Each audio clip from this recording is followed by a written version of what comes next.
Hello everyone, AJ back again for another Patron requested topic for you, one of the of particular fondness for me, thanks to a series of fantastic events involving a tiny fae community, a lush forest countryside, and a wizard who bit off more than he could handle. More on that later.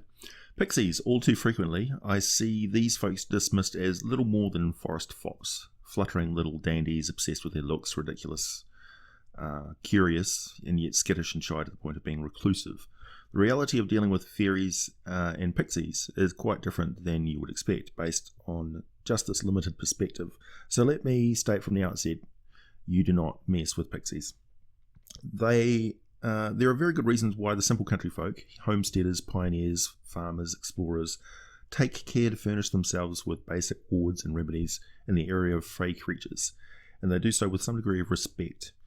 While I'm not going to talk about every kind of fairy, mainly about pixies, they're just one branch of an extended family of the fairies. This includes the pixies, the sprites and the Aridni, among others. They're all insect-winged humanoids under a foot tall who have an innate magical powers, and an intimate connection with the natural and supernatural worlds. First, a few notes on appearance and physiology. They are humanoid. They are not little people.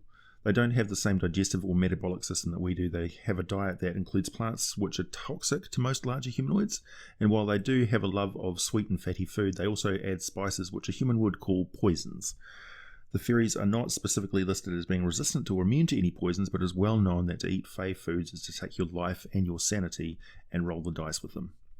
They are alien. They don't consider themselves to be anything like the large folk. They don't have the same organs and are largely ignorant of what a kidney or a liver or a spleen is.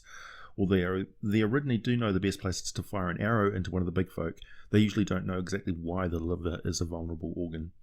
Fairies heal faster and they move faster. For people 1/6 the size of a human, they move on the ground at a speed of 10 feet per round. Aridni move at 20 feet, which by comparison is a natural dashing speed, as at the same size a human would walk only 5 feet per round. In the air, however, they are even faster. Even the slower pixie flies 30 feet per round, and the sprite moves at 40 feet, and the Aridni zips around at 60 feet per round. They are often able to evade sight without even using the magical powers, simply by being too fast and agile in the air for the eye to follow. All fairies have the ability to regrow lost or damaged wings very quickly. Normally a lost wing is completely healed after a long rest, and though they don't regrow lost limbs, lost arms or legs though, as far as I know, they may have access to magics and concoctions that assist them in doing so. Their wings are kind of the main identifying trait of the fairy races. The butterfly-winged pixies, the dragonfly-winged sprites, and the moth-winged Aridni.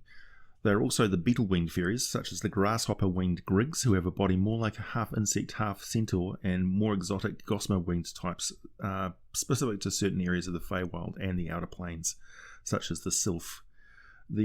All fairies fly by both physical and magical means. The pixies in particular fly with more reliance on magical traits. This is why they have such an abundance of pixie dust, producing a drift of the stuff that trails behind them when they fly. This is the substance that coats their wings, like millions of tiny iridescent scales. Each one has a magical aura and special properties that the pixies use with expert skill. A sprinkle of collected dust can grant the ability to fly to another creature for a short period of time. The dust is toxic, can cause confusion, hallucination, and unconsciousness, depending on how it's applied. With a simple treatment, it can be turned into a powder or potion that can cause creatures to fall in love temporarily, with the first other being they see, often with either hilarious or tragic results. Pixies are the least adventure-prone and violent of the fairies. They tend toward harmony with nature and the appreciation of life, while at the same time being curious but cautious and retiring, preferring to observe other intelligent creatures rather than interact with them directly.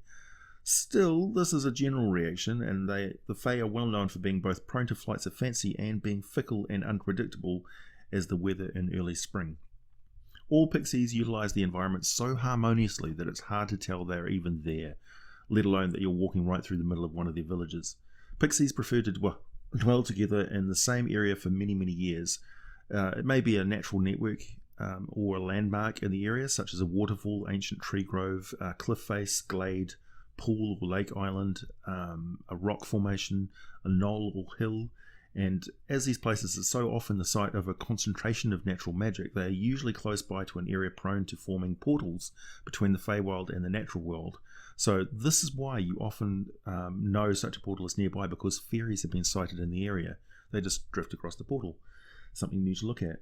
Pixies find the material world to be rather dull and static for the most part, a drab and dreary place lacking vitality and growth. So while they're curious about it, they prefer not to dwell in the material world for very long.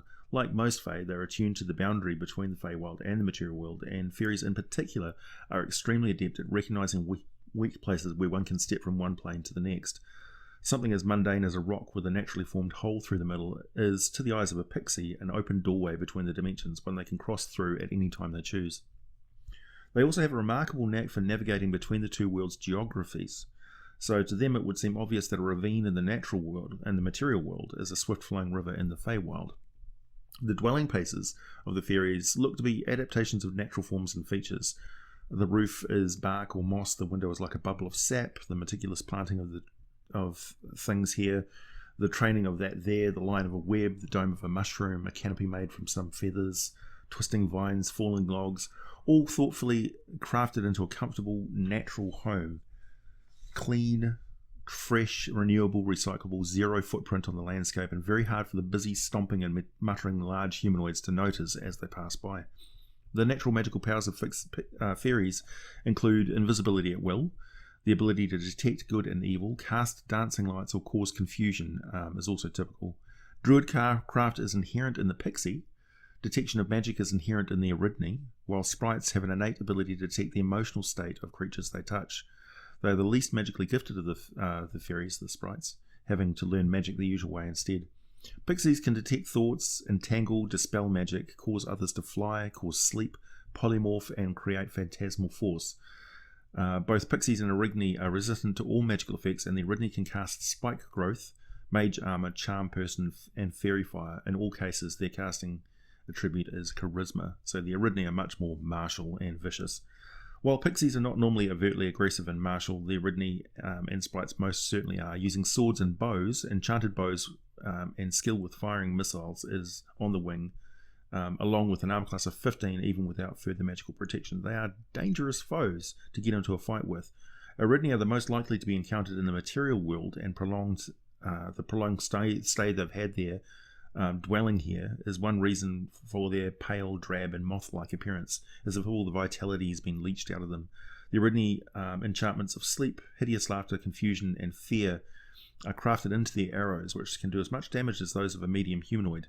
Sprites' arrows do only a single point of damage, but they do inject some form or another of nasty poison, which has the added potential effect of knocking a character out. On a personal note, I once ran a mini-campaign where all the player characters were pixies. They had their lives disrupted by soldiers coming to their village by harvesting all the trees in order to build siege engines, due to them being sent back to attack a wizard in his castle lair. A select group of pixies, the player characters, decided to put a stop to this and infiltrate his heart of the army to figure out who was involved. On the way, they managed to vandalise a lot of siege engines and sow chaos. They also figured out that there was a larger plot at work, as in the material world the castle lair was on the island in the middle of a lake. In the Feywild there was no lake, just a moat like a ravine. The army in the Feywild was led by a Fomorian giant, hell-bent on invading the wizard's castle and looting all his magic. To cut a long story short, the wizard tried to use the ability of the fairies to travel between dimensions, and was in the middle of translocating the Feywild into the prime material plane in order to flood the crevasse with the lake, killing all his enemies. Well, thanks to the Pixies, this went horribly, catastrophically wrong. The wizard fell backwards through a tremendously powerful, completely chaotic portal. His head mutated and became the first detached and very angry beholder, and as he fell, new, even more bizarre beholders were created and scattered to the far-flung corners of the world. So that was the origin story of the beholders. Blasted through time in the same event, the Pixies travelled home but discovered 100 years or so had passed by, making them the elders of their village, and they decided to relocate. It was a fun game. We all learned to respect the power of these tiny folk. And if you are ever in one of my games, the city of Sigil has a thriving population of pixies who practically run the black market like a tiny mafia bosses. So yeah, they're a fun creature for sure. I would recommend that you look into their motivations and behaviours. that the different fairy folk are quite different from each other in their attitudes and stuff, but they're all related. They're the small humanoids, but they have different races. So they do occasionally meet and have council meetings and things. And they occasionally do have wars against each other. So yeah, that's Pixies for you. Thanks for that request, Patron. I hope that's satisfied your curiosity.